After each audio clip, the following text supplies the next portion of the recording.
Hello, everybody, and welcome to LaChamba.com. I am Neil Rodriguez. So we pushed the clock forward an hour. Rather call it daylight losing time because we lost an hour. We didn't get to sleep as much this weekend.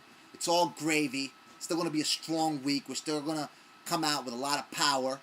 And I want to touch on personal branding. I was reading where the New York One website, New York One is a TV network here in New York City where you get a temperature on this little, I was about to call it a widget. It's this little square that pops up on the right or bottom left or bottom right part of the screen, and it gives you the temperature and it gives you the time. New York One, they're talking about personal branding. A number of other companies are talking about personal branding. CNN is talking about personal branding.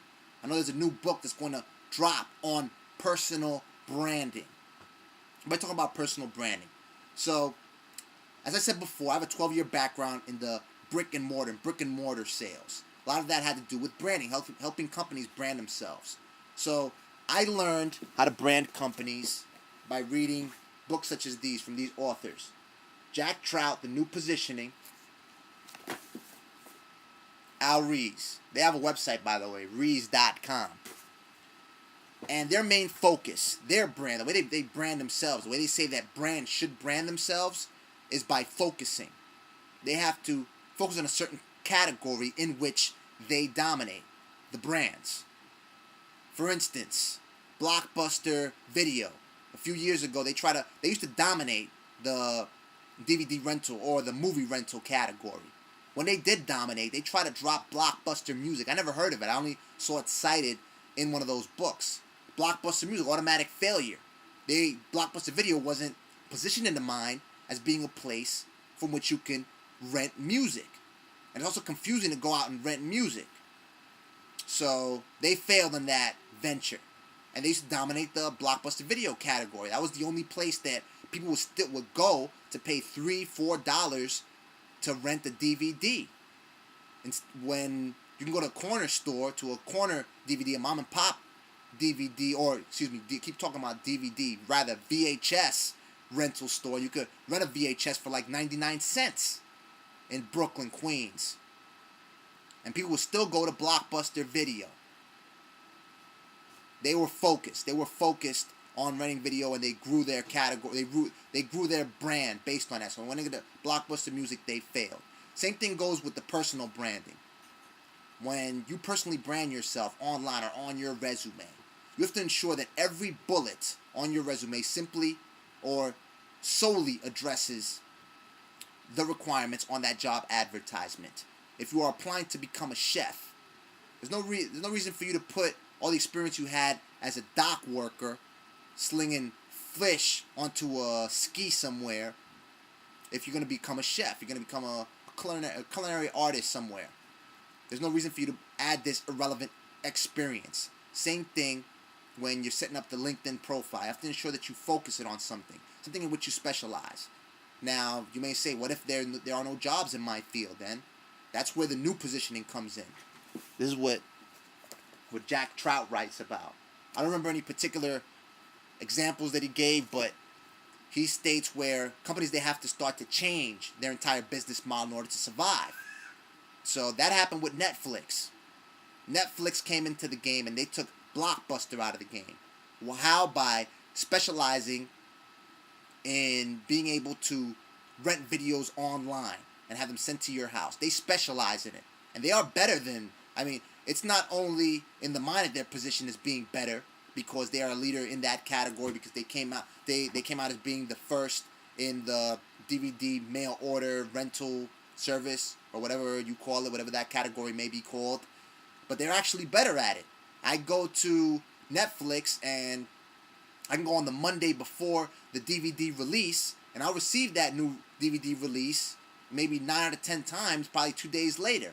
Blockbuster have to wait a few weeks to get that new DVD release. Or I have to go to the Blockbuster store and get there early on Tuesday and be able to pull that new release off the shelf. I know because I've tried both services. So that's what happens when you focus. You become a lot better in your profession. You become better because you start studying all these different aspects of your profession. So that's what has to be reflected on your resume. has to reflect that focus, that expertise in one field, and you have to try to ensure that everything else is omitted. And once you specialize, they'll know that you are an expert in your field, the more you specialize in it. Now, there's something that doesn't fit when it comes down to social media, because on social media you can't be robotic to the point that all you do is talk about your field. Maybe you can. Maybe if you're a brand like Apple, you could talk about Apple all day and you have a number of fanboys, but when you are growing yourself online, when you're growing your branding experience, when you're growing your personal brand, when you're building on it, you are networking with other people, keyword being personal. So it's not natural for you to consistently speak on SD memory if that's what you're selling, or you're a technician that makes these items and you're looking for a job in a company that will allow you to mass produce them, to work on a conveyor belt somewhere and put together the parts for it. So you have to speak on everything with which you deal with as a person, as a human being. Like if I'm on Dig, I share different stories on everything that I like, on football, basketball, computers, the economy, you name it. Crazy pics that I find online, everything that's amazing, everything that's outrageous. I share it. It is a lot of things to which I am attracted. Things that resonate with my quirks, with my idiosyncrasies, with my taste, with my own palate. So you have to reflect that. That's how you build your personal brand online. That's how you start getting people to gravitate to you. And you have to be interested in what people and other people do too. I was reading somewhere where when you network with people will find you interesting if you just listen more. If you just stop speaking about yourself and just ask people what they do and let them speak. People will find you interesting even if you didn't say much during the conversation. And I found that to be very successful when you are in an interview.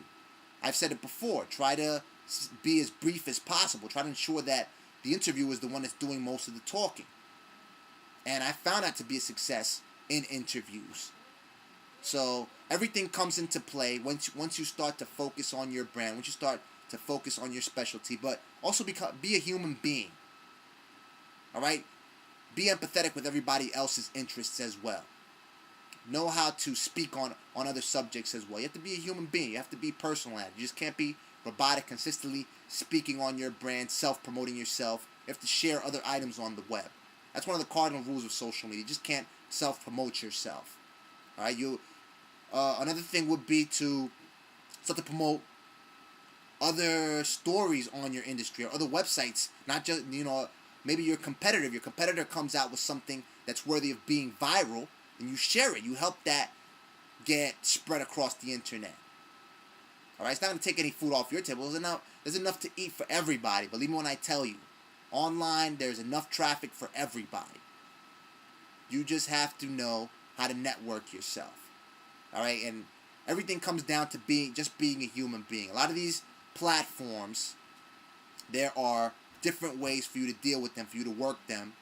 And, it takes a little technological expertise to deal with them. They try to make them as user-friendly as possible, but there are certain ways that you could work one system better, certain ways you could work other systems better, and you learn that with practice. But the bottom line is that these tools, they have just been developed for you to communicate.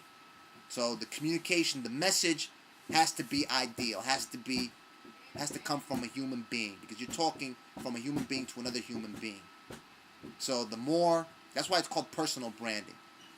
So the more that you make your message, the more that you craft it towards being as authentic as possible and towards touching people, towards moving people, the better chance you will be a success at branding yourself and finding the job that you want.